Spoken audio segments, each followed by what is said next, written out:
এবার দ্বিজাতি তত্ত্বের জন্য আমরা ইকবাল এবং রহমত আলী এবং পরবর্তীকালে জিন্নাহ এই তিনজনকে আমরা দায়ী করি।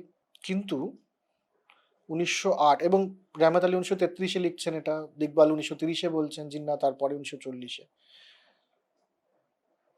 1908 এবং 9 সালে আর্য সমাজের ভাই প্রেমচাঁদ উনি লিখেছিলেন যে সিন্ধ, আফগানিস্তান এবং নর্থ ওয়েস্ট ফ্রন্টিয়ার প্রভিন্স মিলে একটা মুসলিম কিংডম তৈরি করা যেতে পারে।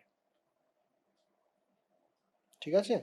লালা লাজপত রায় 1899 সালে বলছেন যে হিন্দুরা কিন্তু একটি জাতি আলাদাভাবে, মুসলিমরা আলাদা জাতি। এবং 1924-এ লালা লাজপত রায় বলছেন যে ভারতবর্ষকে দুভাগে ভাগ করা যেতে পারে, মুসলিম এবং নন মুসলিম বলে। ওখানে উনি মুসলিম ইন্ডিয়াতে north West frontier Province, Sindh, West Punjab এবং ইস্ট বেঙ্গল বলে ফেলছেন।